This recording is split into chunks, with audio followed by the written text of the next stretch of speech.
માથે મંજુલ ચીકણા ચળકતા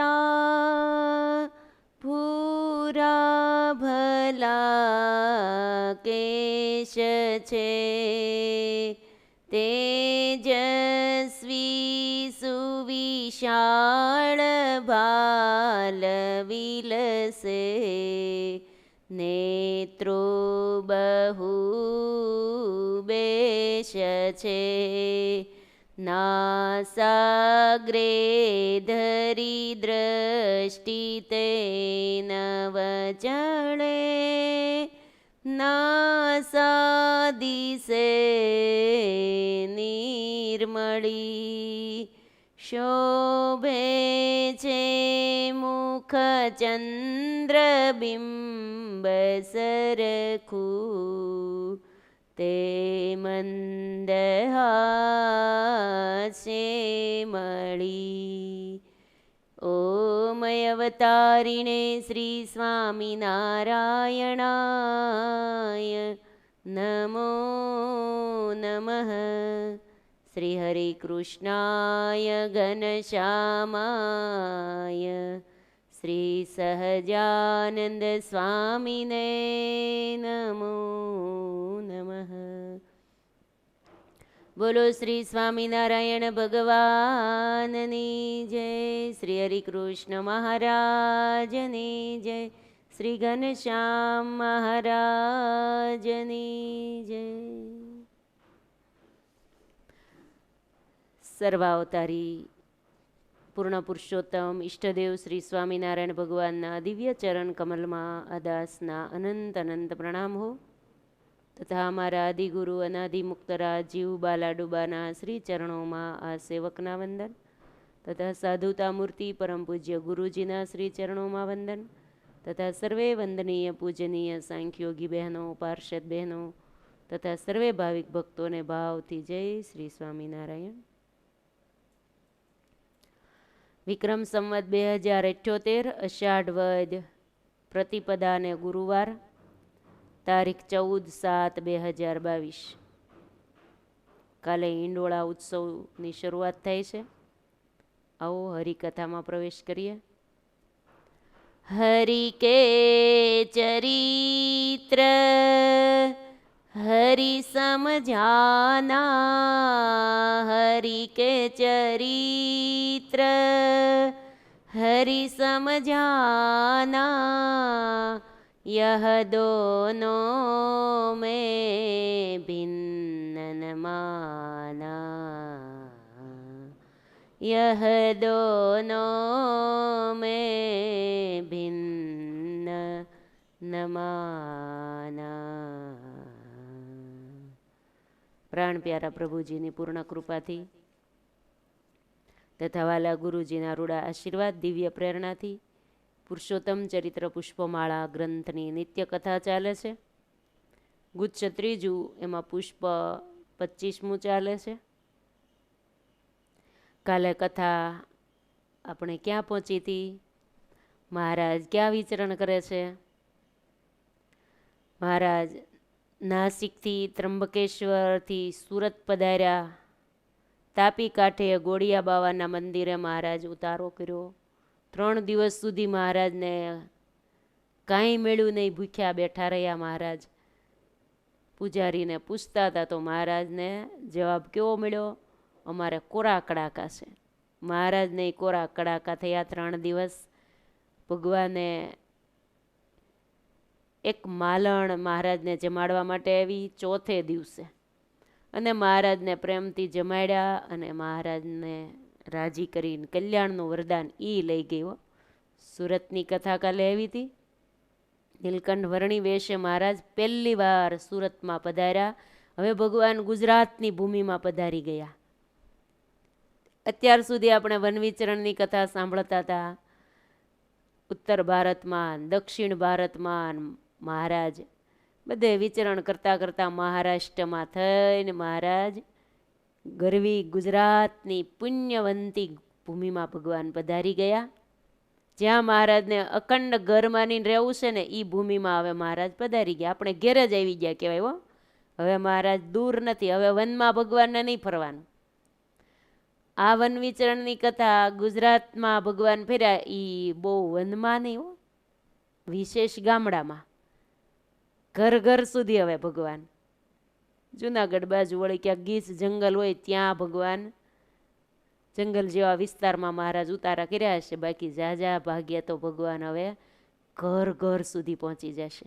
એક એક મુમુક્ષુ આત્માઓને ભગવાન હવે ખોળી ખોળીને ભગવાન પોતાના સ્વરૂપનું જ્ઞાન કરાવવા માટે આ ગરવી ગુજરાતમાં ભગવાન પાવનકારી પગલાં માંડ્યા છે.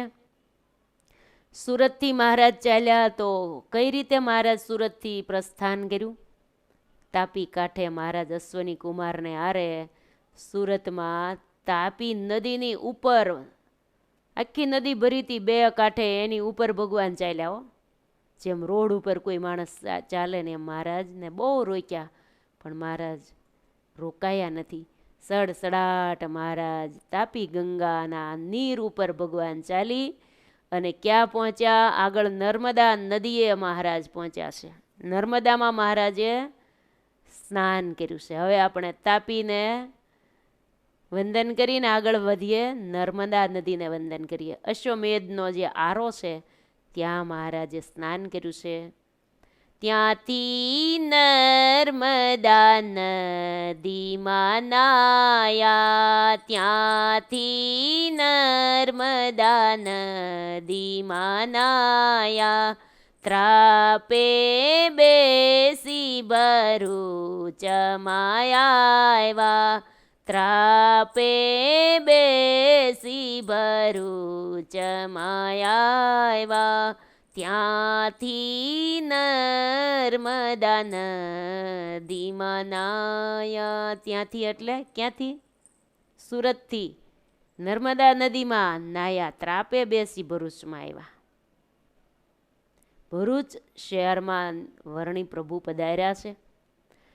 ભરૂચ એટલે એનું બીજું નામ તમે જાણો છો? ભરૂચને ભૃગુ ક્ષેત્ર પણ કહેવામાં આવે છે. ભૃગુ ક્ષેત્ર. તો પ્રાચીન કાળથી પ્રસિદ્ધ આ તીર્થને પાવન કરવા માટે મહારાજ અહીંયા પધાર્યા છે. પ્રાચીન તીર્થ છે આ. વર્ણી પ્રભુ ભરૂચમાં 2 દિવસ રહ્યા છે. ભૃગુ તીર્થ પણ કહેવાય છે ભરૂચ. ભરૂચનો મહિમા આપણે જાણી લઈએ, ઇતિહાસ. નર્મદા નદીની ઉત્પત્તિ અંગે રામાયણ અને મહાભારતમાં એવો ઉલ્લેખ આવે છે કે શિવજીના શરીરમાંથી નર્મદા નદી ઉત્પન્ન થઈ છે. સ્કંદ પુરાણ આદિ પુરાણોમાં પણ નર્મદા નદીના મહિમાના વર્ણનની કથા આવે છે. આ પવિત્ર નર્મદા નદીને કાંઠે ભરૂચ શહેર વસ્યું છે. ભરૂચ શહેર આશરે 5000 વર્ષ જૂનું છે. ભૃગુ ઋષિનો અહીંયા આશ્રમ આવેલો હોવાથી આ શહેર ભૃગુપુર અથવા તો ભૃગુ કચ્છ તરીકે પણ જાણીતું છે. ભક્ત પ્રહલાદજીના પૌત્ર એવા દાનવીર બલિરાજાએ અહીંયા 99 અશ્વમેધ યજ્ઞો તો અહીંયા જ કર્યા હતા. 100મો અશ્વમેધ યજ્ઞ શરૂ હતો. એ વખતે વામનજીએ 3 ડગલા પૃથ્વી માગી. આપણે આ કથા તો જાણીએ છીએ એટલે આપણે બહુ વિસ્તારમાં ઊંડું ઉતરવું નથી, પણ આપણે ઇતિહાસ જાણવા માટે આ કથા આવે છે. વામનજીએ 3 ડગલા પૃથ્વી આ જગ્યાએ માગી હતી. 100મો યજ્ઞ, છેલ્લો યજ્ઞ શરૂ હતો બલિરાજાનો. 100 યજ્ઞ જે કોઈ અશ્વમેધ યજ્ઞ કરે એને સ્વર્ગની રાજ્ય મળી જાય. એટલા માટે સ્વર્ગના રાજા બનવા માટે બલિરાજાએ વામનજી, ત્યારે ભગવાનને એમ થયું આ બલિરાજા જો રાજા બની જશે, દેવોને તો કાંઈ દેવોનું ચાલશે નહીં અને અસુરનું રાજ્ય થઈ જશે. એટલે ભગવાને વામનજીનો અવતાર ધારણ કર્યો છે માત્ર આ કામ પૂરતો જ. વામનજી એટલે નાનું એવું સ્વરૂપ ધારણ કરીને ભગવાન એના યજ્ઞમાં પધાર્યા છે. બલિરાજા આ જગ્યાએ અત્યારે જે ભરૂચ છે એ જગ્યાએ બલિરાજાનો યજ્ઞ થતો હતો. 100મો યજ્ઞ છેલ્લો. ત્યારે ભગવાન બ્રાહ્મણ રૂપે પધાર્યા છે. બ્રાહ્મણ આવે એટલે ક્યાંક દક્ષિણા તો આપવી પડે ને, એટલે માગ્યું છે 3 ડગલા પૃથ્વી મારે જોઈએ છે, બીજું મારે કાંઈ જોતું નથી. અને બલિરાજાએ 3 ડગલા પૃથ્વી આપી તો ભગવાને બધું માપી લીધું, આકાશને પાતાળને 3 ડગલા પૃથ્વી એમ માપી. અને બલિરાજાને પાતાળમાં મોકલી દીધા. 3જું ડગલું માંડવાની જગ્યા નહોતી ત્યારે કીધું મારા માથા ઉપર ચરણ મૂકો. ઓળખી ગયા હતા આ કોઈ સામાન્ય ભૂદેવ નથી, ભગવાન છે. એના ગુરુ શુક્રાચાર્યજીએ પણ કીધું હતું બલિરાજા જોજો, સંકલ્પ 3 ડગલા પૃથ્વીનો કરતા હતા ત્યારે કીધું હતું આ કોઈ સામાન્ય નથી, આ ભગવાન છે, દેતા પહેલાં વિચાર કરજો. ત્યારે કીધું મારે દેવું જ છે તો પાત્ર ભગવાન જેવું પાત્ર મને ક્યાં મળે, જે ભલે માગવું હોય તે માગે. બલિરાજા અસુર કુળમાં જન્મ હતો છતાં પણ મહાન ભક્ત હતા હો. પ્રહલાદજીને શું થાય? પ્રહલાદજીના પૌત્ર, પ્રહલાદજીના દીકરા વિરોચન, એના દીકરા બલિરાજા. જો એક ભગત થયા અને એક ન થયા, એક ભગત થયા એક ન થયા. હિરણ્યકશ્યપુ ભગત ન થયા તો પ્રહલાદજી ભક્ત થયા. પ્રહલાદજીના દીકરા ભક્ત નહોતા તો એના દીકરા બલિરાજા ભક્ત થયા. એમ ત્યારે બલિરાજાના માથા ઉપર ભગવાને ચરણ મૂક્યો અને બલિરાજાએ ને પાતાળમાં મોકલી દીધા. ભગવાન બલિરાજાના બલિદાન અને ભક્તિ ઉપર બહુ પ્રસન્ન થઈ ગયા અને ભગવાને એને આશીર્વાદ આપ્યા. બલિરાજાએ અહીંયા યજ્ઞો કર્યા હતા એટલે આ નર્મદા નદીનો આરો અશ્વમેધનો આરો કહેવાય છે. અશ્વમેધનો આરો એટલે નર્મદા નદીનો એક આરો છે. ત્યાં મહારાજ પધાર્યા હો. જ્યાં બલિરાજાએ યજ્ઞો કર્યા હતા ને એ જ આરે. ઘણા આરા હોય ને, નહીતર નદી હોય એના આરા એટલે કે કાંઠા ઘણા હોય ને, પણ આ કાંઠે જ ભગવાન પધાર્યા ને ત્યાં જ મહારાજે સ્નાન કર્યું. તો વાલા બહેનો, આપણે પણ નર્મદા નદી પાવન નદી છે, આપણે પણ સ્નાન મનથી કરી લેજો. ચાતુર્માસ ચાલે છે, આમ તો ચાતુર્માસ હોય કે ન હોય, ગમે ત્યારે પવિત્ર નદીમાં સ્નાન કરવાની મહિમા છે. તો આપણે મનથી કરી લઈએ. ત્યાં સુધી પહોંચાય કે ન પહોંચાય આપણા જીવનમાં આપણાથી. અશ્વમેધને આરે ભગવાને સ્નાન કર્યું. આ નર્મદા નદીનો આરો છે, આ આરો પ્રખ્યાત છે. આમ ભરૂચ ભગવાને પાવન કરવા માટે ભગવાન પધાર્યા. ભરૂચને યજ્ઞો અને બલિદાનની ભૂમિ પણ કહેવામાં આવે છે. યજ્ઞોની ભૂમિ અને બલિદાનની ભૂમિ. શા માટે? બલિરાજાએ ત્યાં યજ્ઞો કર્યા અને પોતાના દેહ ઉપર ચરણ મુકાવીને પાતાળમાં જતા રહ્યા. એટલે કેવડું મોટું બલિદાન કહેવાય કે પોતાના માથા ઉપર પગ મૂકવા માટે કીધું, સીધા 3જા સુતળ લોકમાં વૈયા ગયા. સુતળ લોકનું રાજ બલિરાજા કરે છે. આપણેથી નીચે 7 પાતાળ છે. અતળ પેલું, બીજું વિતળ, પછી 3જું સુતળ. સુતળ લોકનું રાજ્ય કરે છે અત્યારે પણ બલિરાજાઓ. અને એને દરવાજે પછી તો ભગવાનને કીધું, માગવાનું કીધું ને ભગવાને, ત્યારે માગી લીધું ને, મારે દરવાજે તમે અખંડ રહો. મને પાતાળમાં મોકલી દીધો, ત્યાં તો મને તમારા દર્શન ક્યાંથી થાય? તો ભગવાન કીધું 4 મહિના અમે તમારે દરવાજે રહેશું. એટલે અત્યારે ચાતુર્માસ ચાલે છે, બલિરાજાને દરવાજે ભગવાન. એટલે આ રીતે અદ્વૈત વિદ્યાશાસ્ત્રની શાળાના સ્થાપક એવા આદિ આચાર્ય શંકરાચાર્યજી નર્મદા નદીને કાંઠે રહ્યા હતા અને ત્યાં જ અભ્યાસ કર્યો હતો. અને પ્રખ્યાત નર્મદા અષ્ટક, આ નર્મદા કાંઠે જ આ શંકરાચાર્યજીએ લખ્યું હતું, નમામી દેવી નર્મદે, નમામી દેવી નર્મદે. એ નર્મદા નદીને વંદન કરવા માટે એક અષ્ટક લખેલું છે.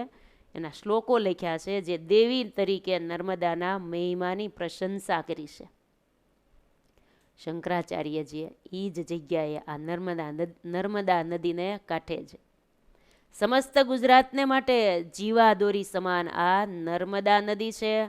અમરકંટક પર્વતમાંના એક કુંભમાંથી નીકળી છે.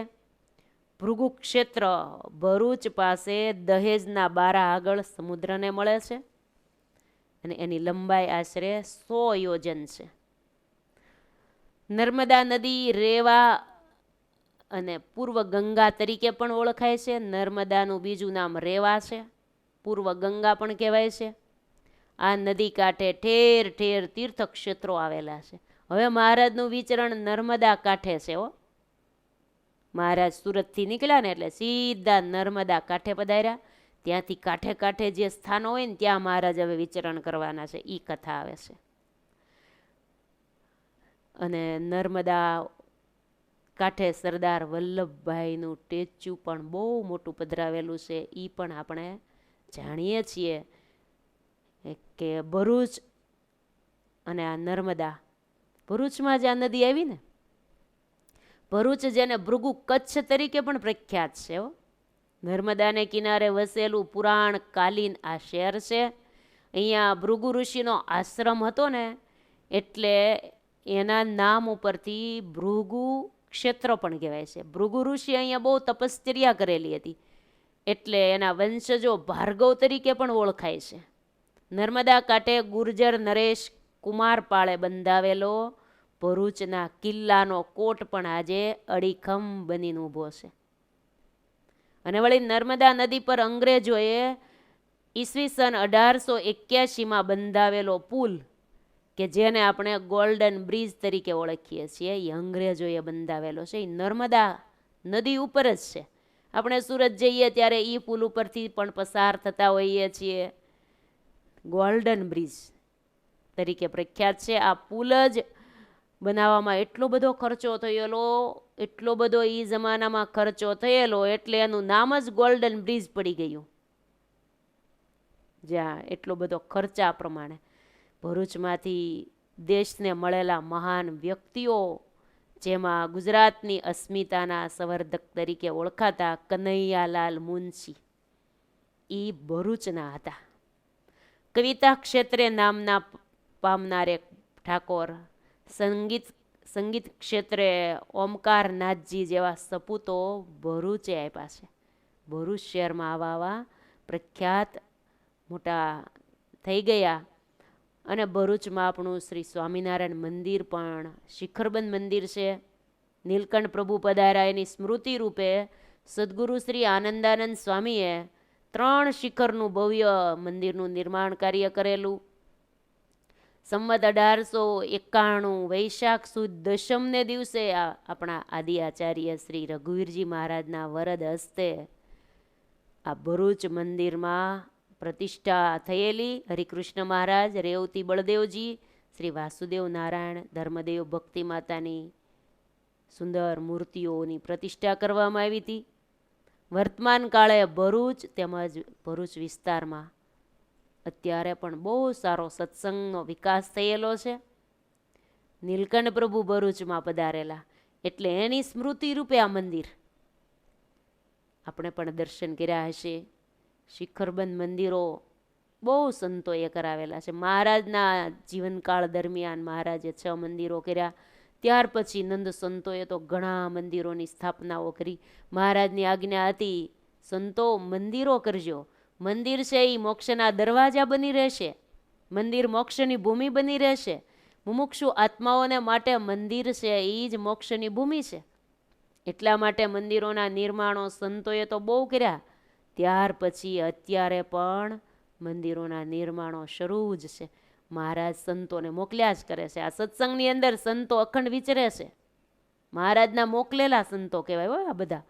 અત્યારે હોય એ પણ એ બધા જ મંદિરો અત્યારે ગામડે ગામડે તમે જુઓ તો કેટલા મંદિરો થઈ ગયા. શિખરબંધ મંદિરોનો તો કોઈ પાર નહીં એટલા. કેમ કે મહારાજ રાજી હતા મંદિરો કરે એમાં.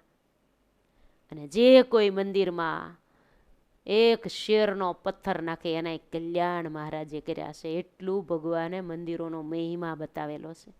કોઈ તનથી, કોઈ મનથી, કોઈ ધનથી સેવા કરે એની ઉપર ભગવાન બહુ રાજી થતા. ત્યારે આ રીતે ભરૂચમાં સુંદર મજાનું શિખરબંધ મંદિર રેવતી બળદેવજી પધરાવેલા છે. ગઢડામાં પણ રેવતી બળદેવજી છે ને, આપણા ગઢડા મંદિરમાં પણ જેતલપુર મંદિરમાં પણ રેવતી બળદેવજી છે. અમુક અમુક જગ્યાએ રેવતી બળદેવજી એટલે આપણે શું માનવાનું? રામ પ્રતાપભાઈ, સુવાસીની ભાભી રેવતીજીનો અવતાર હતા ને. અને રામ પ્રતાપભાઈ પણ શેષનારાયણનો અવતાર, બળદેવજી શેષનારાયણનો અવતાર. એટલે એ પૂર્વના જે થઈ ગયેલા અવતારો હોય એ મૂર્તિઓની સ્થાપના કરી હોય. ત્યારે આ રીતે ભરૂચને આપણે વંદન કરી લઈએ. નર્મદા કાંઠે જ હવે ભગવાન વિચરે છે. ત્યાંથી હવે ભગવાન આગળ નર્મદા કાંઠાનું એક ગામ છે, ત્યાં મહારાજ પધારે છે. ત્યાંથી પીપળીય ગામ થઈ ભગવાન હવે પીપળિયા ગામમાં પધાર્યા છે. નર્મદા નદીની દક્ષિણ બાજુ આવેલા આ સ્થળમાં ભગવાન પધાર્યા છે. પૂર્વે પીપલાદ ઋષિએ તપ કર્યું હતું. ઘણા ઋષિ મુનિઓ થઈ ગયા ને, 88,000 ઋષિઓ નૈમિક શારણ્ય ક્ષેત્રમાં તપશ્ચર્યા કરતા. એમાંના ઋષિ મુનિઓ અમુક અમુક સ્થળે પછી જઈને વાસ કરતા હોય, અમુક આશ્રમો બાંધ્યા હોય, અમુક ગુફાઓમાં રહેતા હોય. નૈમિષારણ્ય ક્ષેત્રમાં તો 6 મહિના સુધીના બ્રહ્મસત્રો જ્ઞાન સત્રો થતા, ત્યારે બધા ભેગા થતા. પણ બાકી તો જુદા જુદા સ્થાનમાં બધા તપ કરતા હોય. એટલે પીપલાદ નામના એક ઋષિ થઈ ગયા, એણે તપશ્ચર્યા કરેલી. આજે આપણે પીપળિયા ગામ છે ને, એના નામ ઉપરથી પીપળિયા ગામ પડ્યું. આ ઋષિએ તપ કર્યું હતું એટલે ઋષિના નામ ઉપરથી પીપળિયા તરીકે ઓળખાય છે. અમુક અમુક અમુક આગળ કંઈક બની ગયેલું હોય, કોઈ મોટા એવા થઈ ગયા હોય, એના નામ ઉપરથી આખા ગામનું નામ પડી ગયું હોય. ગામને પાદર નીલકંઠ પ્રભુ પધાર્યા છે. ત્યાંના ક્ષત્રિય ભગવાનને હામા મળ્યા છે, જેનું ગુલાબસિંહ એવું નામ છે. સીધા નીલકંઠ પ્રભુને જોયા છે તો હૃદયમાં મૂર્તિ ઉતરી ગઈ છે. ગુલાબસિંહજી ભગવાનને હામા મળ્યા છે. એક ક્ષત્રિ હતો શુરવીર, એક ક્ષત્રિ હતો શુરવીર, નામ ગુલાબસિંહ સુધીર, નામ ગુલાબસિંહ સુધીર. તેણે મનોહર મૂર્તિ ભાળી, તેણે મનોહર મૂર્તિ ભાળી, તેથી જાણ્યા શ્રી વનમાળી, તેથી જાણ્યા શ્રી વનમાળી. ત્યારે તેડી જવાની જઘેર, કરી વિનંતી તે બહુ પેર, કરી વિનંતી તેણે બહુ પેર. ક્ષત્રિય શૂરવીર કહેવાય ને, ક્ષત્રિય એટલે લખ્યું ક્ષત્રિય હતા શૂરવીર, નામ ગુલાબસિંહ સુધીર. વહેલા વહેલા નીલકંઠ પ્રભુના દર્શન કોને થયા? આ પીપળિયા ગામમાં એક ક્ષત્રિય મુમુક્ષુ આત્મા હતા, ગુલાબસિંહજીને દર્શન થયા છે. વર્ણિ પ્રભુની મૂર્તિ અને તો કંઈક નવીન લાગી છે. બીજા ઘણા સાધુ સંતો મહાત્માઓ એને જોયા હતા, પરંતુ આ કિશોર અવસ્થાના નીલકંઠ પ્રભુને જોતા ગુલાબસિંહ સ્થિર થઈ ગયા કે વાહ, છે ને કઈ મૂર્તિ, બાલા જોગી કેવા સોહામણા છે, કેવી માધુરી મૂર્તિ છે. મૂર્તિ લાગે છે મને પ્યારી હો, મૂર્તિ લાગે છે મને પ્યારી, પ્યારી પ્યારી, મૂર્તિ લાગે છે મને પ્યારી. આમ જોઈ જ રહ્યા છે, હાથ જોડાઈ ગયા છે. વાહ, જે કામે જાતા હતા એ કામે જાતા અટકી ગયા ને ઊભા રહી ગયા છે. કિશોર અવસ્થા, મંદ મંદ હસતું મુખારવિંદ છે, ગોરા ગોરા ગાલ છે, વાકડિયા ભગવાનની પિંગલ વર્ણી જટા છે. ભગવાનનું હાસ્ય તો અદ્ભુત છે. ભગવાનની સામે જોતા ગુલાબસિંહજી અંજાઈ ગયા છે. ઘણા યોગીઓ જોયા, ઘણા મહાત્માઓ જોયા, પણ આ તો બાલ અવસ્થા અને યોગી બધાય કરતા જુદા જ દેખાયા છે. નીલકંઠ પ્રભુઓ બધા કરતા કંઈક જુદા છે. આવા તો ક્યારેય નથી જોયા. મહારાજ જ્યાં જાય ત્યાં આ શબ્દો તો બધાના મુખમાં હતો જ. ક્યારેય ન જોયા હોય એવા જોયા, એવા જ ક્યારેય ન જોયા હોય એવા જ છે ને મહારાજ તો. ક્યારે જોયા હોય મહારાજને તો? મહારાજના જોવા એ તો બધાને દર્શન થતા નથી. એ તો કોઈક મુમુક્ષુ આત્માને દર્શન થઈ જાય ને ઓળખાઈ જાય હો. એ ભગવાનની કૃપા હોય તો ઓળખાય, બાકી તો બાજુમાં થઈને વૈયા જાય. ભગવાન બધા ગામોમાં જતા, વનોમાં ફરતા, બધી જગ્યાએ જતા, કાંઈ બધા ઓળખી શક્યા ભગવાનને? ભગવાનને ઓળખવા એ તો બહુ મોટી ઘાટી છે. ગુલાબસિંહે હાથ જોડીને પૂછ્યું છે, યોગીરાજ આપ મારે ઘેર પધારો તો હું બ્રાહ્મણ પાસે રસોઈ કરાવીને આપને જમાડું. જોતા તો એવું લાગે છે કે આપ ભૂખ્યા હશો. તીર્થાટન કરતા કરતા એવા લાગો છો, ભૂખ્યા જ હોય ને. માટે હે યોગી મહારાજ મારે ઘેર પધારો. આપ તો પવિત્ર ભૂદેવ લાગો છો, તો ભૂદેવ પાસે જ હું રસોઈ કરીને તમને જમાડીશ. મારે ઘેર પધારો. ત્યારે નીલકંઠ પ્રભુ મંદ મંદ હસતા હસતા ગુલાબસિંહજી સામે જોઈને ધીમે રહીને મહારાજ પ્રેમથી બોલ્યા છે કે ભાઈ અમને જંગલના ઝાડ જેટલા પસંદ છે ને એટલા અમને વસ્તીનું અમને પસંદ નથી. વસ્તીના ઘર અમને એટલા પસંદ નથી જેટલા જંગલના ઝાડવા પસંદ છે. આવી ભગવાનની મીઠી મધુરી વાણી સાંભળી ગુલાબસિંહજી તો આમ હામું નામું જોઈ રહ્યા. અરે જંગલના ઝાડ પસંદ, ઘરની અંદર પસંદ નથી, આવા તો અમે ક્યારેય નથી જોયા. અમે બોલાવીએ કે હાલો અમારે ઘેરે જમવા, તો જે કોઈ યોગી હોય આવે જ છે ને, અમારે ઘેરે આવે જ છે બધા. આ તો એને જંગલમાં રહેવું ગમે છે. એવા ગુલાબસિંહજી તો આમ હામું નામું જોઈ રહ્યા. વળી મનમાં નક્કી કર્યું કે આ વર્ણિરાજને એમ ને એમ મારે જવા દેવા નથી. જેમાં વગર તો જવા જ નથી દેવા. આવા પછી હાથમાં આવે? વહેલા વહેલા આવ્યા આવા યોગી મહારાજ સાક્ષાત જાણે ભગવાન હોય એવી મને અનુભૂતિ થાય છે. જેમાં વગર નથી જવા દેવા. એ જેમ રાજી થાય એમ પણ મારે જમાડવા છે. જો જેમ રાજી થાય એમ જમાડાય. હઠ ન કર્યો નહીં, આવવું જ પડશે. નહીં ઘેરે કેમ ન આવો, તમારે શું વળી વાંધો છે? એવો કઈ પ્રશ્ન કર્યો? ગુલાબસિંહજી પણ મુમુક્ષુ આત્મા હતા. મુમુક્ષુને જ ભગવાન મળે ને. ફરીવાર હાથ જોડ્યા છે. પ્રભુ હે યોગીરાજ, તો તમે મારે ખેતર તો પધારશો ને? તમને વન જંગલ જ ગમતા હોય તો મારું ખેતર અહીંથી થોડુંક નજીકમાં જ છે, પણ એ જંગલની જેવું જ ગણાય ને. મારે ખેતર જો પધારો, ત્યાં પુષ્કળ ઝાડના છાયા છે, પાણીની સગવડતા પણ ખેતરમાં મળી રહેશે, અને સીધું સામાન હું ઘેરથી લઈ આવું. ત્યાં તમે પધારો તો ત્યાં વ્યવસ્થા કરું. પુષ્કળ ઝાડની ઘટા છે, ત્યાં તમે વિશ્રાંતિ લેજો. ત્યારે ગુલાબસિંહજીના હૃદયનો ભક્તિ ભાવ જોઈને નીલકંઠ પ્રભુ પ્રસન્ન થયા છે કે આનો ભાવ બહુ છે. એટલે મહારાજ ભાવ જોઈને મહારાજને રૂકાવટ કરવી પડતી હતી. રોકાવું ન હોય ને તોય ભાવ જોઈને રોકાઈ જતા હતા મહારાજ. એટલે નીલકંઠ પ્રભુએ પ્રસન્ન થઈને હા પાડી છે, તો અમે જરૂર તમારે ખેતરે જઈશું. નીલકંઠ પ્રભુ એને ખેતર ગયા છે. ત્યાં ખળામાં બેઠા છે.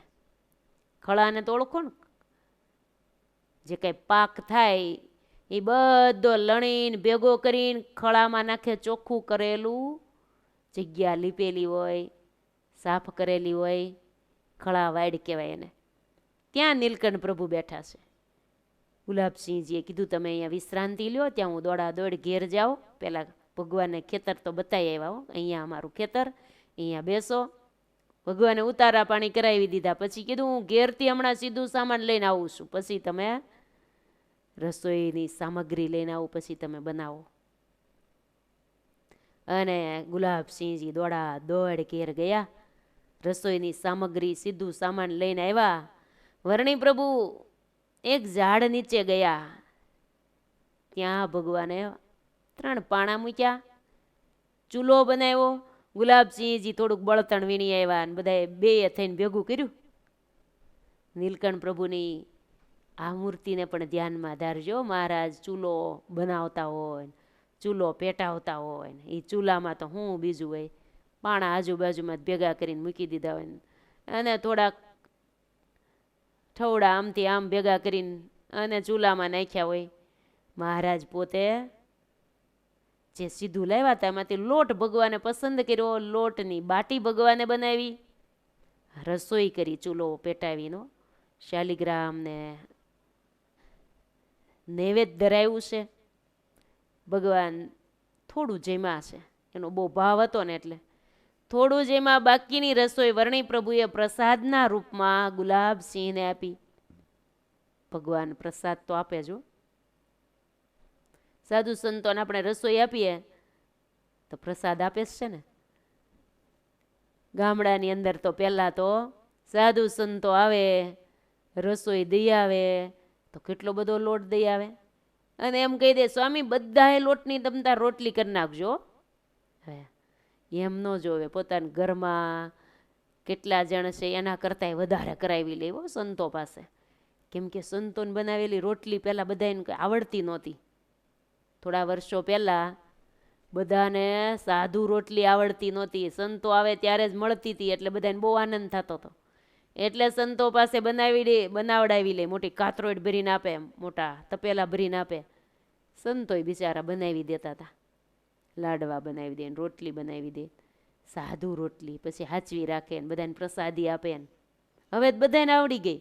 તમે જુઓ ને તો બધા બહેનોને હવે આ સાધુ રોટલી આવડે છે. આવડે છે કે નહીં? તમને આવડતી જ હોય બધાને. એટલે હવે બહુ એટલું બધું નહીં, પહેલાં જેટલું. એટલે મહારાજે પોતે થોડો પ્રસાદ લીધો અને બાકી બધી પ્રસાદી ભગવાને થોડુંક બનાવ્યું હોય ને એમ તો એના માટે બાટી જ બનાવતા વિશેષ. મહારાજ રોટલી બનાવે ને આમ બનાવે ને તો હવે પાટલી જોઈને વેલણ જોઈને કેટલું જોઈ. મહારાજ એવું કાંઈ ન કરતા. આમ આમ ગોળા કરીને ભઠ્ઠો કરીને બાટીને તો શેકી જ નાખવાની હોય. એવું જ હશે ને, ભઠ્ઠામાં શેકી નાખે અને મહારાજ નૈવેદ્ય ધરાવીને જમી લેતા હતા. થોડું જ જમતા મહારાજ પ્રસાદ રૂપે અને ગુલાબસિંહને આપી. પણ ગુલાબસિંહ ભાઈ તો પ્રભુની બધી ક્રિયા જોઈને મુગ્ધ થઈ ગયા. ભગવાન ચૂલો પેટાવ્યો અને બાટી બનાવી, ઠાકોરજીને થાળ ધરાવ્યો અને પોતે પ્રસાદ ગ્રહણ કર્યો. આ બધી ભગવાનની ક્રિયા જોતા હતા દૂર બેઠા બેઠા. મહારાજની પાસે જ હતા, વ્યવસ્થામાં પોતે જ હતા, 2 જ હતા. બધી ક્રિયા હાથ જોડીને દર્શન કર્યા. કેવી ભગવાનની ક્રિયાના એને દર્શન ત્યાં. રસોઈ કરી તો ક્રિયા ઉતાવળે કરી હો, અને ઉતાવળે કરી પણ સુઘડ રીતે. સુઘડ એટલે એકદમ વ્યવસ્થિત ચોખ્ખાઈથી કરી. એમ સુઘડ એટલે ચોખ્ખાઈતાથી કરી. આમથી આમ ને આમથી આમ હાથ બગાડે ને કોઈ આમ બગાડે ને કેટલાય લોટને વેરે ને આમ કરે ને ઘણા એની આમ એકદમ ચોખ્ખાઈથી બધું કરતાં કોકને આવડતું હોય. થોડી જગ્યામાં બધું કરી લે. ઘણી જગ્યા એવી એટલું જ હોય તો એટલામાં પણ બધું કરી લે. અને ઘણાય ગમે એટલી જગ્યા હોય, બહુ ગમે એવડું રસોડું હોય તો આખું ચિત્રે. જ્યાં હોય ને વેરે ને ઢોળે ને ફોડે ને માખ્યું થાય ને કેટલી જીવાતી થાય ને કીડિયું થાય ને બધું થાય ને. ભગવાન ભલે ખેતરની અંદર બનાવતા હતા તો કેટલું ચોખ્ખાઈથી કરી. એ ગુણ અંદર આવી ગયો એને. કોને? ગુલાબસિંહભાઈને. રસોઈની ક્રિયા પણ ઉતાવળી હો. ભગવાન બધું ઉતાવળું જ કરતા, કંઈ એમાં સમય ન બગાડતા. આપણને આમાંથી શીખવા મળે છે. આપણે જે કરીએ એ ઉતાવળું કરીએ. પૂજ્ય બેન આ ટકોર બધાને કરે હો. મંડળના બહેનો હોય કે ગ્રસ્ત બહેનો હોય, બધાને બેન એમ કે બધું ઉતાવળું કરીએ ને તો સમય ન બગડે, તો વિશેષ સમય આપણને ભક્તિ કરવા મળે. ભલે આપણે બધી ક્રિયા કરતાં કરતાં ભગવાનનું સ્મરણ ભજન તો કરતા હોઈએ, એ ભક્તિ જ કહેવાય. પણ વિશેષ આપણને બેસીને શાસ્ત્રનું વાંચન તો બેસીને થાય. બેસીએ તો જ થાય ને, નહીંતર શાસ્ત્રનું વાંચન ન થાય. શાસ્ત્ર ન વાંચીએ તો આપણને ખબર ન પડે કે ભગવાન કેવા છે, કેવો દિવ્ય સત્સંગ છે. બધું શાસ્ત્ર પઠનથી બધું મળે છે, ભગવાનની કથાથી મળે છે. ભલે આપણે અત્યારે કથા આવતી હોય ફોન દ્વારા, યુટ્યુબ દ્વારા આપણે સાંભળતા હોઈએ, એ સાંભળીએ તો એમાંથી પણ મળે, અને આપણી રીતે પણ આપણે શાસ્ત્ર વાંચવા સમય મળે ત્યારે. એટલે ક્રિયા બધી ઉતાવળી અને ચોખ્ખાઈથી કરીએ તો પાછળ કોઈને કરવું ન પડે. આપણે એક કામ કરીએ તો બરાબર કરીએ. નીલકંઠ પ્રભુની આ ક્રિયા એને હૃદયમાં વસી ગઈ કે વાહ, રસોઈ ઉતાવળી કરી, પાછી ચોખ્ખાઈથી કરી. વળી વર્ણીજીની રીત, ઠાકોરજીને નૈવેદ્ય પણ પૂર્ણ ભક્તિ ભાવપૂર્વક ધરાવતા હતા. જો થાળ ભગવાન ધરાવતા હતા ને, એ પણ જોયું કેટલો ભક્તિ ભાવથી પ્રેમથી ભગવાનને થાળ ધરાવતા હતા. પછી નૈવેદ્ય ધરાવ્યા પછી પ્રસાદ ભગવાને હેમાં લીધો, એ પણ લખ્યું છે. લાકડાના એક પાત્રમાં ભગવાને ઠાકોરજીને થાળ ધરાવ્યા પછી પોતાને જમવા માટે એક લાકડાના પાત્રમાં પત્તર રાખતા હતા ભગવાન, એમાં લીધો. પછી એમાં પાણી નાખ્યું, બધું ભેગું કરીને ભગવાન જમી ગયા. નિસ્વાદી વર્તમાન ભગવાનનું એને દેખાણું કે વાહ, કેવી રીતે જમવાની. ગ્રાસે પાછું ભગવાનનું જપ ચાલુ હતા. ગ્રાસ મૂકે અને ભગવાનનું સ્મરણ શરૂ. આ બધી નીલકંઠ પ્રભુની ક્રિયા જોઈને ગુલાબસિંહજી તો આશ્ચર્ય પામી ગયા. આ બધું આપણને શીખવા મળે છે કે નહીં? રસોઈ ઉતાવળી કરવી, ચોખ્ખાઈથી કરવી. વળી પાછા ઠાકોરજીને આપણે થાળ ધરાવીએ તો ભક્તિ ભાવપૂર્વક, કંઈ ધરાવવા ખાતર નહીં, આમ ધરાવવો પડે છે એટલે ધરાવી દઈએ. આમ કરીને આમ ભગવાન પાસે લઈ જાય, ક્યાં રાખવો પડે ભગવાનની સુધી નજીકે ન લઈ ગયા હોય અને આટલો દૂર રાખ્યો હોય. ભગવાનના હસ્તકમળ હોય, એનાથી સહેજ નીચે આમ થાળ રખાય, ભગવાન આમ જમે. આટલો બધો ઊંચોય ન રખાય, આટલો બધો હાવ હેઠોય ન રખાય. આમ વ્યવસ્થિત ભગવાનના બંને હસ્તકમળ હોય એટલો નજીક આમ થાળ રખાય. પ્રેમથી પ્રાર્થના કરતાં કરતાં ભાવથી ભગવાનને થાળ ધરાવીએ. જો આપણને એકાદ બે થાળ આવડતા હોય તો દરરોજ બોલીએ. 2-5 થાળ તો આપણે આવડવા જ જોઈએ. ઝાઝા નો આવડે તો 2, એક સાંજનો અને એક બપોરનો, આ 2 થાળ ફિક્સ આવડી ગયા હોય ને. જમો ને થાળ જીવન જાઓ વારી રે, આ થાળ હાંજે રૂડી રાંધી મેં રસિયાજી ખાંતે ખીચડી. આ નાના થાળ 2 છે, બીજા ઘણાય છે. આપણને એમ થાય કે મને બહુ ઝાઝું યાદ નથી રહેતું, તો ભલે ને ચોપડીમાં જોઈને બોલાવ્યો. આપણે સમય થોડોક હોય, ભગવાન આગળ થાળ મૂકવા જેટલી વ્યવસ્થા સિંહાસનમાં હોય તો ભગવાન આગળ થાળ મૂક્યો હોય. ઘણાને સિંહાસન હાવ નાના હોય તો હાથમાં રાખવો પડતો હોય ને, તો ચોપડીમાંથી આમ બાજુમાં ચોપડી મૂકીને આમ, અથવા તો 1-2 કંઠે કર્યા હોય તો બહુ સારું પડે. અને જો વ્યવસ્થા હોય તો કીર્તનાવલીમાં જ જોઈને બોલીએ. થાળ આપણે રોજ રોજ નવા બોલવા છે એવો ભાવ રાખીએ તો એ ક્યાંથી?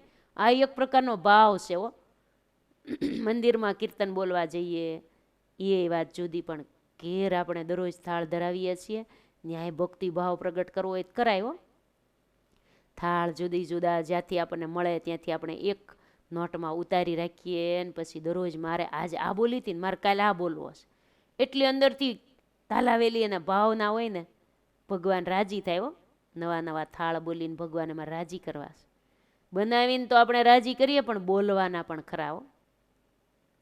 આવું પણ ભાવના ઉત્પન્ન કરીએ આપણા હૃદયની. મહારાજ કેવી ભગવાનની આ ક્રિયા છે, એ ગુલાબસિંહ દરબાર જોઈને રાજી થઈ ગયા. વાહ, બીજા કરતા તો આ નીલકંઠ વર્ણી ક્યાંક જુદાસ છે. બીજા કરતા એની જમવાની રીત અનોખી છે. નામ જપ કરતા કરતા, જો આપણે પણ જમતા જમતા ગ્રાસે શું બોલવાનું હોય? સ્વામિનારાયણ સ્વામિનારાયણ. આમ કાંઈ જોર જોરથી બોલવાનું તો જમી કેમ શકાય? એટલે અંદરથી શરૂ હોય, ચાવવાનું કામે શરૂ હોય, આમ ચવાતું જાય એમ સ્વામિનારાયણ સ્વામિનારાયણ બોલાતું જાય, હારે હારે બોલાતું જતું હોય. એમ ભગવાનનું નામ લેતા લેતા ગ્રાસે ભગવાનનું નામ લેવું. જે હોય તે ચલાવી લેવું, જેવું બન્યું હોય તેવું. ક્યારેક બગડે, ક્યારેક સરસ થાય તો સ્વાદમાં લેવાય પણ ન જવું, બહુ સારું છું, બહુ સારું છું એમ કર્યા ન કરવું. એકાદ વાર કોઈ પૂછે તો આપણે કહેવું પડે, હા બહુ સરસ, પૂછે તો, અથવા કોઈ રાજી થાય તો એટલા માટે પણ ક્યારેક કહેવાય હો. પણ આપણે અંદરથી સ્વાદને જ યાદ કરીને જમીએ તો ભગવાન ભૂલાઈ જાય, ભગવાનને સંભાળીને જમીએ. આ પીપળિયા ગામના ગુલાબસિંહ બહુ રાજી થઈ ગયા. ત્યાગની ભગવાનની છટા, ત્યાગની અદ્ભુત છટા છે આવો એમ લાગ્યું. અને બૃહદ વૈરાગ્યનો ભાવ દેખાણો છે. એ વૈરાગ્યમાં નીલકંઠ પ્રભુની જગત પ્રત્યે વિરક્તિ દેખાણી છે. ઓહો, જગતમાંથી તો કેવા વિરક્તા યોગી છે. ભગવાન પ્રત્યે એને ભક્તિ પણ કેવી છે એ પણ દેખાણું. એ થાળ ધરાવવામાં દેખાણું. ભગવાનની ભક્તિ હોય ને એ થાળ ધરાવવામાં દેખાય. જોજો તમે કોકનું આપણું કે બીજા કોઈનું જોશું એટલે એની થાળ ધરાવતા હશે ને ત્યાં જ આપણને એની ભક્તિ દેખાઈ જશે. કેટલા ભક્તિ ભાવથી ભગવાનને પ્રેમથી અર્પણ કરે છે. આમ પૂગ્યું ન પૂગ્યું લઈ લેતા હોય તો તરત ખબર પડી જાય, બહુ ભક્તિ ભાવ નથી, અંદરનો ભાવ બહુ નથી. આ રીતે નીલકંઠ પ્રભુ પ્રત્યે વિરક્તિ દેખાણી છે, ભક્તિ ભાવ દેખાણો છે, ત્યાગનો છટા દેખાણી છે. ગુલાબસિંહભાઈને એમ થયું છે કે આ વર્ણિરાજને મારે અહીંયા જ રાખી લેવા છે. આવા યોગી મહારાજ મને ક્યાં મળે, મારે ઘેરે જ રાખવા છે. રોજ હું સેવા કરીશ. મનમાં આવો ભાવ થયો ભગવાન પ્રત્યે. હાથ જોડીને ભગવાને પ્રાર્થના કરતા કીધું છે કે હે યોગીરાજ, આપ અહીંયા જ રોકાઈ જાઓ. રોજ હું તમને રસોઈની સામગ્રી લાવી આપીશ. તમે જંગલમાં જ ફરો છો તો જુદી જુદી જગ્યાએ ફરવું નહીં, અહીંયા જ સરસ મજાનું તમને રહેવાની વ્યવસ્થા છે. બધી જ સીધા સામાનની વ્યવસ્થા હું દરરોજ કરી દઈશ. હું તમારી સેવામાં હાજર રહીશ. તમારા દર્શન મને ક્યાંથી? તો અહીંયા જ રોકાઈ જાઓ, હું આપની સેવામાં સેવક તરીકે રહીશ. નીલકંઠ પ્રભુ સાંભળીને હસ્યા છે. નીલકંઠ પ્રભુએ કીધું, સારી સારી રસોઈ જ અમારે જમવી હોત, તમે અમને સારી સારી સામગ્રી તૈયાર કરી દેશો. સારી રસોઈ જ અમારે જમવી હોત તો રસ્તામાં ઘણા ઘણા મઠાધિપતિઓ મળ્યા, રાજાઓ મળ્યા, ઘણા અમને રોકવા માટે આગ્રહ કર્યો, ઘણાએ અમને રોકવા માટેનું રાજ દેવા માટે તૈયાર થયા હતા, ઘણા રોકવા માટે આગ્રહ કરતા હતા, પરંતુ અમારે તો ક્યાંય રોકાવું નથી. અમારે તો ભાગવત એકાંતિક ધર્મની સ્થાપના કરવી છે. એટલા માટે અમારું આ વિચરણ છે. અમે ક્યાંય રોકાવા માટે નથી નીકળ્યા. અમે ક્યાંય સારું સારું જમવા મળે ત્યાં રોકાઈ જઈ એવા અમે યોગી નથી. નીલકંઠ પ્રભુએ હસતા હસતા કહી દીધું. ને ઠેર ઠેર વિચરણ અમારે કરીને અનંત મુમુક્ષુ આત્માઓના કલ્યાણ જ કરવા છે અમારે. આમ નીલકંઠ પ્રભુએ કીધું છે. આ ગુલાબસિંહજીને પછી તો ભગવાનની મૂર્તિ એવી હૃદયમાં ઉતરી ગઈ છે, ભૂલાતી નથી. હૃદયની અંદર ભગવાન ભૂલાતા નથી. બસ નીલકંઠ પ્રભુ જ યાદ આવે છે. નીલકંઠ પ્રભુ ત્યાં રાત્રિ રોકાયા છે.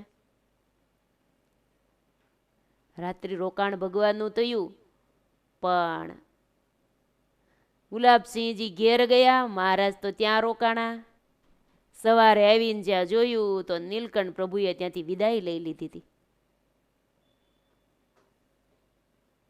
જો ભગવાન જતા રહ્યા. ગુલાબસિંહને ભગવાનની માધુરી મૂર્તિ હૃદયમાં ઉતરી ગઈ, એ ભૂલાતી નથી.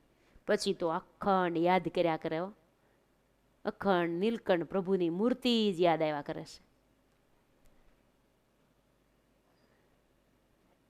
અને રડ્યા કરે છે. મહારાજને સંભારીને રડ્યા જ કરે છે. મહારાજ તો ચપળ ગતિએ ત્યાંથી પ્રયાણ કર્યું છે અને વીજળીના ઝબકારાની જેમ ભગવાન ત્યાંથી અદ્રશ્ય થઈ ગયા છે. પીપળી ગામથી નીલકંઠ પ્રભુ આગળ ગયા છે.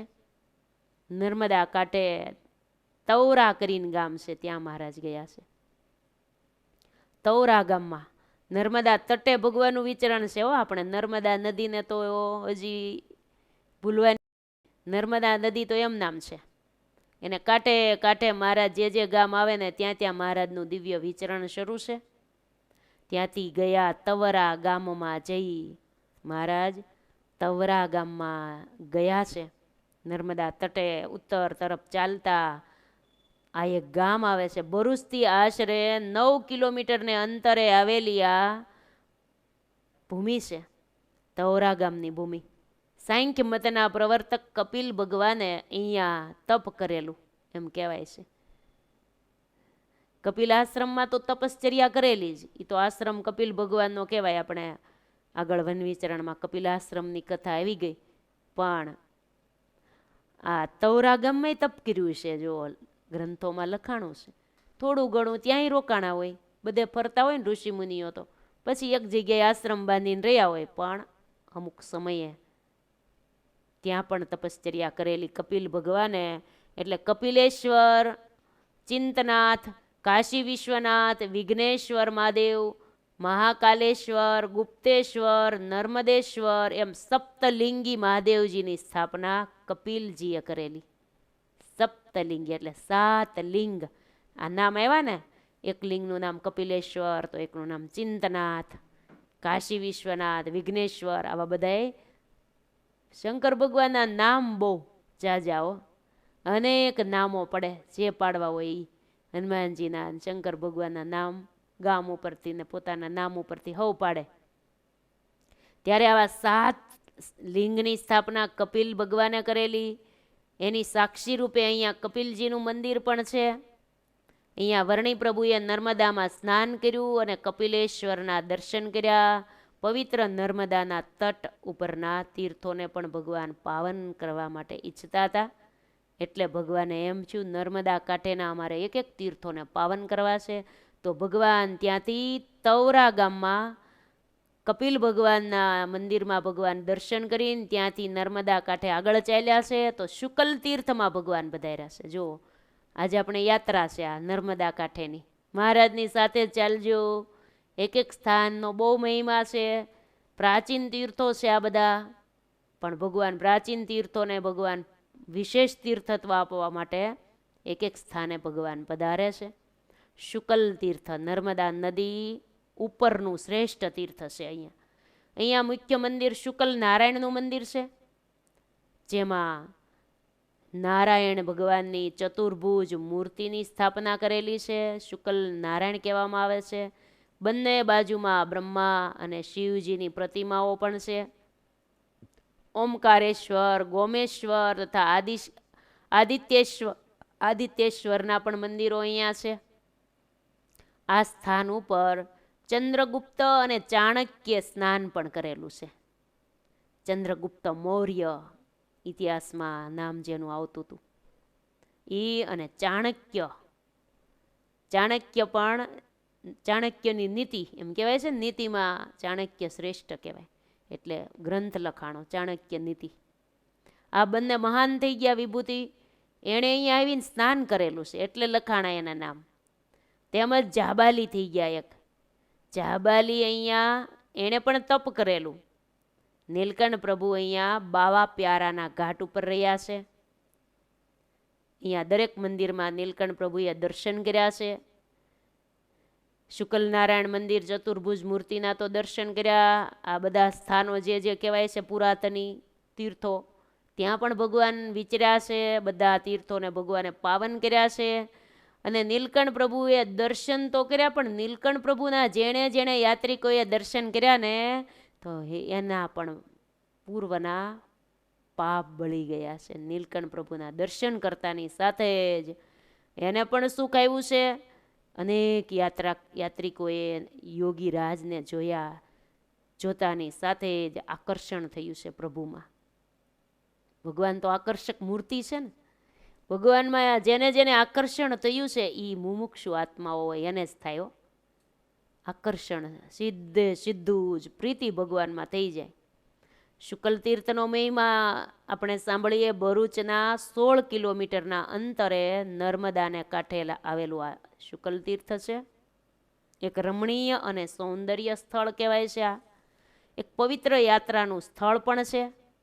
નર્મદા કાંઠે મળતી કાવેરી નદીનો સંગમ, નદીની વચ્ચોવચ કાવેરી નદીનો સંગમ થાય છે.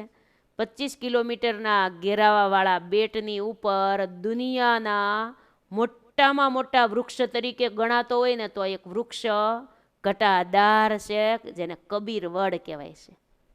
આખી દુનિયામાં મોટામાં મોટો વડલો કોઈ હોય ને તો આ શુકલ તીર્થમાં વડલો છે, જે ઘટાદાર વડનું વૃક્ષ છે.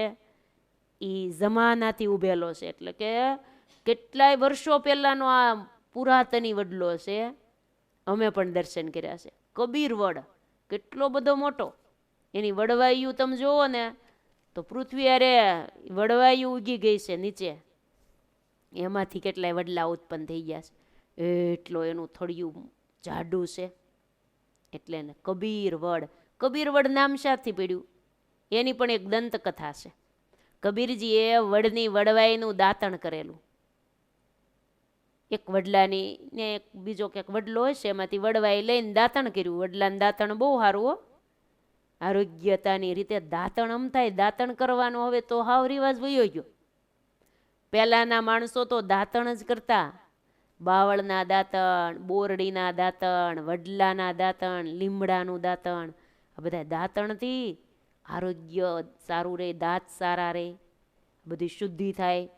પણ હવે દાંતણ જોવાય મળતા નથી ક્યાંય. હજી પહેલાંના માણસો વળે એ પોતાની રીતે કરતા હોય, હાથે કાપી આવતા હોય.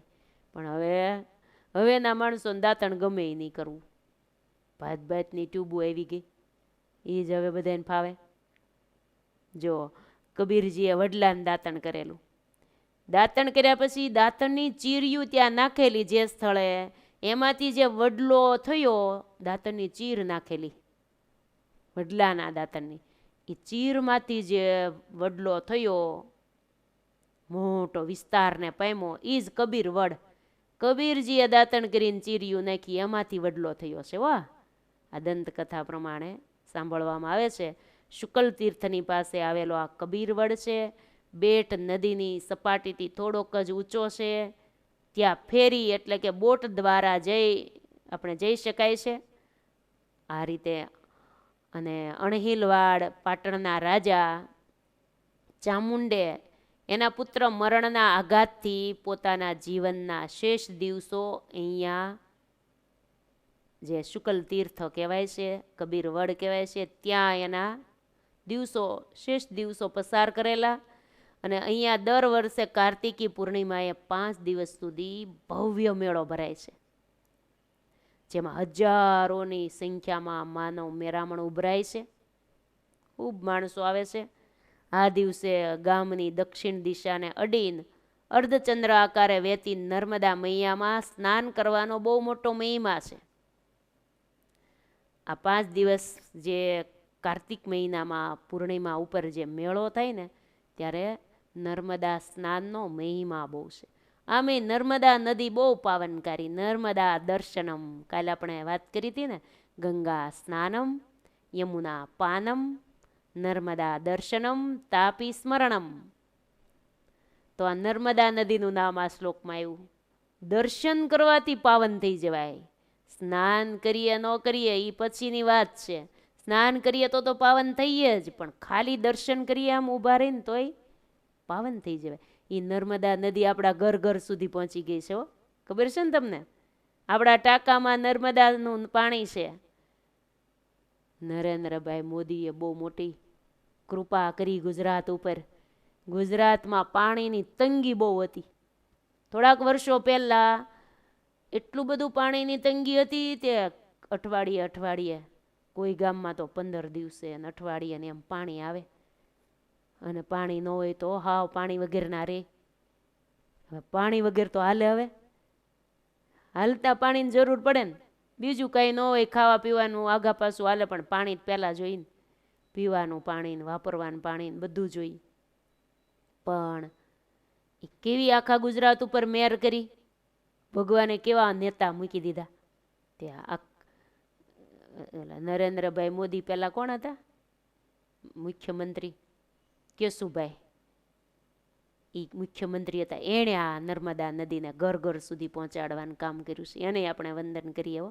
જેણે સારા કાર્યો કર્યા હોય એને હવ જગતમાં યાદ કરે. પછી થોડી ઘણી વ્યવસ્થા બાકી હોય એ મોદીએ કરેલી હોય. બીજું બધું તો ખૂબ સારું, જે કરે એને હવ યાદ કરે. સારા કાર્યમાં તો બધાને યાદ કરતા જ હોય છે. ત્યારે આપણું ગુજરાત છે એ એટલું બધું પાણીથી, તમે ઉત્તર ભારતમાં જાઓ એક એક નદીઓમાં પાણી ભરપૂર. આપણે યાત્રામાં જઈએ ઉત્તર બાજુ, બહુ પાણી, નદીઓમાંય પાણી, આમેય ખૂટે જ નહીં ક્યાંય. આપણી બાજુ થોડુંક પાણીની સગવડતા નહોતી, પણ ટાંકાની અંદર વ્યવસ્થા થઈ ગઈ, અંદર પાણી આવી જાય છે. લ્યો ક્યાં નર્મદા ભરૂચમાં, ત્યાંથી અહીંયા પહોંચી ગઈ છે. આખા ગુજરાતને પાણી પૂરું પાડવામાં આવ્યું છે. પાઇપલાઇન દ્વારા પણ આવી ગયું ખરું. પાઇપલાઇન દ્વારા વહેલા નર્મદા નદી જ્યારે આપણા ગુજરાતમાં આવીને આપણા ટાંકા સુધી પહોંચીને, ત્યારે આપણા મંદિરમાં જ્યારે એ નર્મદાનું પાણી ટાંકા સુધી પહોંચ્યું ને ત્યારે પૂજ્ય બેણે નર્મદાનું પૂજન કર્યું હતું. એ અમને યાદ છે.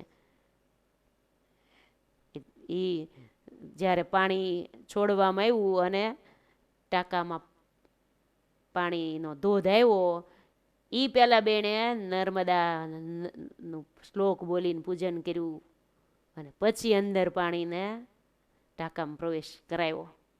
મોટા સંતો તો નદીના પૂજ્ય બેન તો નદીનું પૂજન કરતા જ હોય. જો ગમે ત્યારે રસ્તામાં પવિત્ર નદી આવે, સાબરમતી આવે ને, તાપી આવે ને, સુરત જતા, અમદાવાદ જતા, વચ્ચે જે નદીઓ આવે ને, પવિત્ર નદીઓ, પ્રસાદીની નદી આવે ને, આડી નર્મદા આવે, સુરત જતા તાપી નદી આવે, અને મહી નદી, મહી સાગર કહેવાય ને, આ 2-3 નદીઓ આડી આવે ને, ફળ અર્પણ કરે, ફૂલ અર્પણ કરે, અને ગાડી ઊભી રાખી અને વધાવે નદીને ફૂલથી, પછી વંદન કરે, પછી ગાડી આગળ હાલે. લ્યો મોટા સંતોને કેટલો મહિમાવાળું હૃદય હોય ને, એ પછી ભગવાનનો તો મહિમા હોય જ, પણ ભગવાનના યોગમાં આવેલી આ નદીઓ છે કેટલી પાવનકારી છે, એનો પણ મહિમા સમજીને વંદન કરે. એટલે નર્મદા દર્શન કરજો. જ્યારે આપણે ક્યાંક વાહનમાં જતા હોઈએ, બસમાં હોઈએ, ગાડીમાં હોઈએ, ગમે ત્યાં હોઈએ, નદી આડી આવે, આપણે વંદન કરવા. આપણને આમાંથી પ્રેરણા મળે છે. મોટા સંતોના જીવન ઉપરથી આપણને કંઈક ને કંઈક પ્રેરણા મળી રહેતી હોય છે. માટે આપણે આપણા જીવનની અંદર આપણે પણ આવા આદર્શો આપણે લઈ લેવા. આપણે સાંભળવાથી લઈ લઈએ, કોઈનું જીવન જોઈને લઈ લઈએ, આપણે ગમે ત્યાં જઈએ, ગમે ત્યાંથી સારું લઈને આવીએ એવું કંઈ નથી. ગમે તે માણસ હોય એમાં ક્યાંક તો સારું હોય જ ને. પૂજ્ય બેનનો એવો જ જીવનની અંદર ગુણ ગ્રહણ કરવાનો સ્વભાવ. એમ જ કે બધામાંથી આપણે ગુણ લીધા કરવાના. આપણે ક્યાંયથી કોઈનું નેગેટિવ તો જોવાનું જ નહીં, ક્યારેય કોઈનું નેગેટિવ જોવાનું નહીં. માણસ માત્રની અંદર સદગુણો હોય, થોડાક દુર્ગુણો પણ હોય. સંપૂર્ણ બધામાં સારું જ હોય એ બધામાં હોય જ નહીં ને. એવું માણસ માત્રમાં ક્યાંક તો ભૂલ હોય જ, પણ એ નહીં પકડવાનું. સારું એનું હોય એ આપણે પકડી લેવાનું. આપણે જરૂર જ નથી શું કામ પકડી. આવું પૂજ્ય બેન કહેતા હોય. આ મહાપુરુષ, મહાન સત્પુરુષ, એની દ્રષ્ટિ જ દિવ્ય. જ્યાં જોવે ત્યાં એને ભગવાન જ દેખાય. જે વ્યક્તિ જોવે, પશુ પક્ષી જે કાંઈ જોવે, બધામાં ભગવાનના દર્શન કરવાના. આ ભગવાનના યોગમાં આવેલો છે. આ ભગવાનના યોગમાં આવેલી આ પ્રસાદીની વસ્તુ છે. આ અહીંયા ભગવાનને મોટા સંતો આવેલા છે, દર્શન કરવા, એનો મહિમા સમજવો. આમે સારી એ સૃષ્ટિ ભગવાનમય છે, એટલે બધામાં ભગવાન જોવા. આ પૂજ્ય બેનનું આ સૂત્ર છે. બધાના આત્મામાં પરમાત્માના દર્શન કરવા. એટલે આપણને તરત જ એનો કોઈ દુર્ગુણ દેખાશે નહીં, કે એનામાં ભગવાન રહ્યા છે, એનામાં રહીને ભગવાન કરે છે બધું. તો આપણને ક્યારેય એનું નેગેટિવ દેખાય, ભગવાનનું કોઈ દી આપણને નબળું દેખાય. આમ સારી સૃષ્ટિ ભગવાનમય છે. મુક્તાનંદ સ્વામીએ પણ કડી કીર્તનની લખી, જ્યાં જુએ ત્યાં રામજી બીજું ન ભાસે રે, ભાત દેખી ભૂલે નહીં અનુભવ ઉજાસે રે, અનુભવી નહીં અંતરે રહે રામ વાસ રે. એવા અનુભવી સંત હોય ને, એ જ્યાં દ્રષ્ટિ કરે ને ત્યાં ભગવાન જ દેખાય, ભગવાન જ દેખાય. માટે સારી સૃષ્ટિ આમે ભગવાનમય જ છે ને, ભગવાને બનાવેલી છે. સારી સૃષ્ટિમાં કણે કણમાં ભગવાનનો વાસ છે. ભગવાન વગરનું કોઈ પણ એક કણ પણ નથી. તો ક્યાં ભગવાન નથી? તો બધે ભગવાન જોવા હોય તો દેખાય હો. આપણી આ ચર્મ ચક્ષુ છે, આપણી ચામડાની આંખ્યું છે. દિવ્ય દ્રષ્ટિ આની આંખ્યુંમાં આવી જાય ને તો આની આંખેથી આપણને બધું દિવ્ય લાગે, દિવ્યતા સભર આપણને બધું જ લાગે, બધું જ આપણને એમ લાગે ઓહો કેવું ભગવાને બનાવ્યું. જો તો કોક માણસ હોય એનામાં સારી બુદ્ધિ હોય તો આપણે તરત જ દર્શન ક્યાં થઈ જાય, સીધા એમ થઈ જાય ઓહો ભગવાને એને કેવી બુદ્ધિ આપી છે. કોઈ બહુ રૂપાળા હોય તોય આપણે એમાં મોહ ન પામી જવાય, પણ એવી દ્રષ્ટિ રખાય ભગવાને એને કઈ રૂપ આપ્યું છે. ભગવાને એને બહુ રૂપ આપ્યું, ભગવાને એને બહુ ગુણો આપ્યા. ભગવાન પહેલા આપનાર ભગવાન, બધું ભગવાનનું આપેલું જ છે ને. એટલે આખી સૃષ્ટિ ભગવાનમય છે. એટલે મોટા સંત હોય ને એ ભગવાનના યોગમાં આવેલી નદી હોય કે પર્વત હોય, બધાના દર્શન કરતા હોય દૂરથી પણ. જ્યાં નજર પડે ત્યાં દર્શન કરી લેવાના. એમ આપણે પણ આપણા જીવનની અંદર રસ્તામાં કોઈ દેવાલય આવે, મહારાજે શિક્ષાપત્રીમાં પણ લખ્યું છે ને, વિષ્ણુ શિવો ગણપતિ પાર્વતી ચ દિવાકર એતા પૂજ્યતયામાન્યા દેવતા પંચ મામકે શિવાલયાદિના દેવા ગારાણી વર્તમની પ્રણમ્યતાની તદ્દેવ દર્શનમ કાર્યમાદરાત. મહારાજે આ શિક્ષાપત્રીમાં આવા શ્લોક લખ્યા. અમારા આશ્રિતોએ શિવાલય આદિક જે મંદિર આવે ત્યારે દર્શન કરવા. જે મંદિરો આવે ને, આપણે વાહનમાં બેઠા હોય તો ક્યાંક દેવાલયો સ્થાનો ક્યાંક આવતા જ હોય ને, તો હાથ જોડીને દર્શન કરી લેવા. મહારાજે આદરથી દર્શન કરવાનું કીધું છે. પછી જે ભગવાનના જે ઉપાસક હોય એ ભલે વાંધો નહીં, ઈષ્ટદેવ ગમે તે હોય, પણ દર્શન કરવામાં કંઈ વાંધો નથી. ગમે તે સ્થાન આવે એના દર્શન કરવાનું મહારાજે કીધું જ છે. એટલે ભગવાને આ બધાને માન આપ્યું છે, બધાને આદર આપ્યો છે. સ્વામિનારાયણ ભગવાનની શિક્ષાપત્રી તમે એકવાર વાંચો, જે ધર્મના હોય એણે આ શિક્ષાપત્રી વાંચ્યા જેવી છે. મહારાજે લખ્યું સર્વ જીવના હિતને માટે અમે આ શિક્ષાપત્રી લખી છે. અમારા આશ્રિતો માટે તો છે જ, પણ જે વાંચશે એના માટે આ શિક્ષાપત્રી ફળદાયી છે, બધાને લાગુ પડે એવી જ છે. બધા ધર્મવાળાને લાગુ પડે, એ બધાને ભગવાને અનુકૂળ આવે એવું લખ્યું છે. ધર્મ પાળવાનું તો બધાને અનુકૂળ તો હોય જ. એટલે શિક્ષાપત્રી અવશ્ય વાંચવી હો. દરરોજ 5-11 શ્લોક વાંચી અને આપણે વિચાર કરીએ કે આપણે આ શ્લોક પ્રમાણે આપણે કરીએ છીએ. બધા શ્લોક આપણને લાગુ પડે એવા નથી આવતા. સામાન્ય ધર્મોમાં બધા આવી જઈએ, પણ વિશેષ ધર્મમાં પછી અમુક તો સમજવાના શ્લોક હોય, અમુક પાળવાના હોય, અમુક વર્ષે એકાદ વાર પાળવાના હોય. શિવરાત્રિ આવે ત્યારે શંકર ભગવાનનું પૂજન કરવું, આ એકવાર પાળવાના આવે ને. ગણેશ ચોથ આવે ત્યારે ગણપતિજીનું પૂજન કરવું, હનુમાનજીનું પૂજન કરવું. આ બધા અમુક શ્લોકો તો 15 દિવસે, કોઈ વર્ષે ગ્રહણ આવે ત્યારે ગ્રહણ પાળવું એ આવે. આ બધા શ્લોકો આવતા હોય, પણ અમુક શ્લોકો દરરોજ પાળવાના હોય. ઝીણા એવા જીવ જંતુનું પણ હિંસા ન કરવી, આ દરરોજનું થઈ ગયું ને.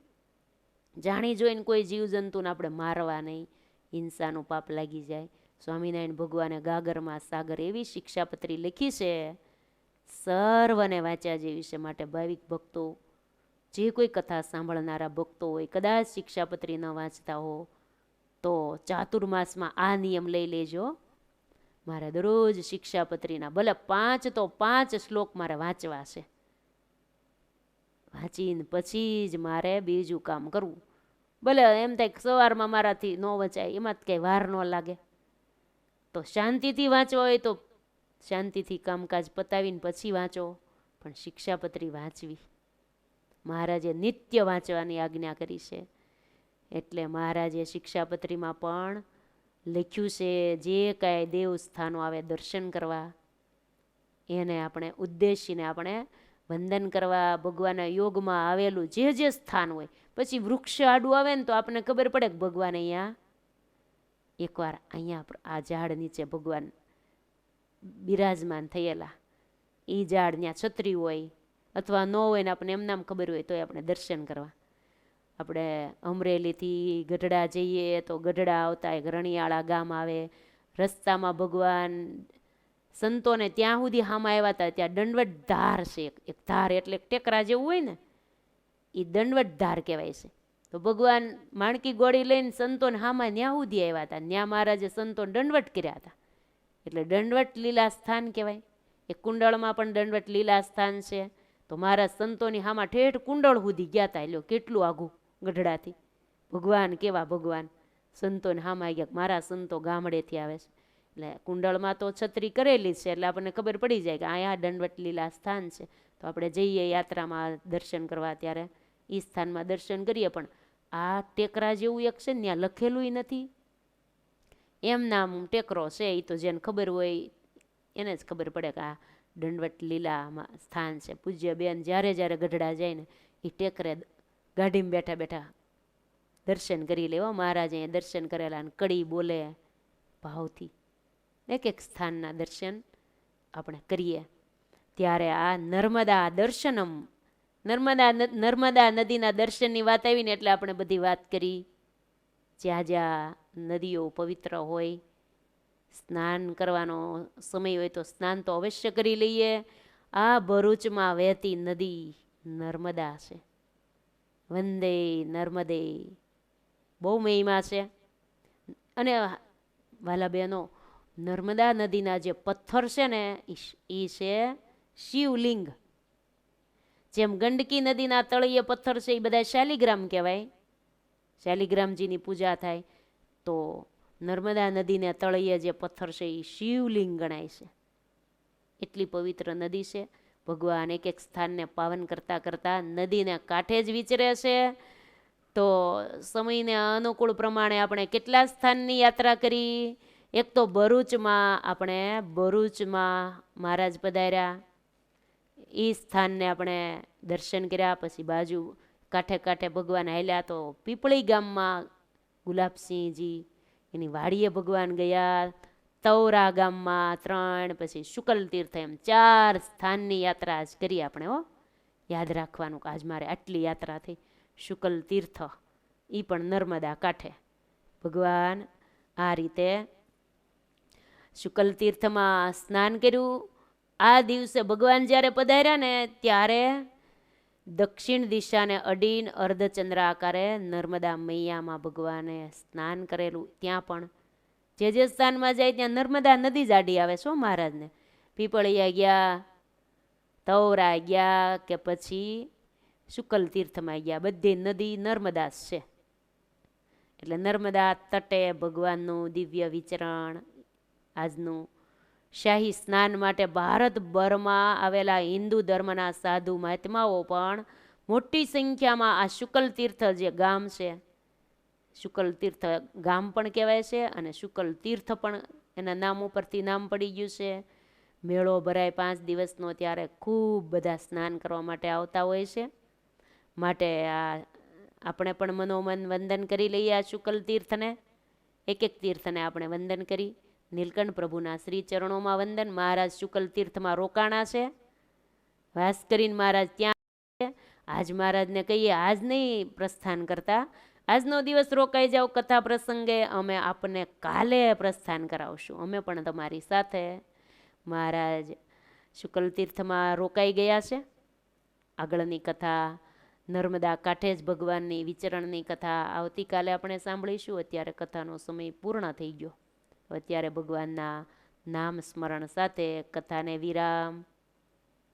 સ્વામિનારાયણ સ્વામિનારાયણ સ્વામિનારાયણ સ્વામિનારાયણ સ્વામિનારાયણ રે સ્વામિનારાયણ. સ્વામી નારાયણ મારા નાથ, સ્વામી નારાયણ મારા વાલમાં, સ્વામી નારાયણ નારાયણ મારા વાલમાં, સ્વામી નારાયણ રે સ્વામી નારાયણ મારા નાથ, સ્વામી નારાયણ મારા વાલમાં,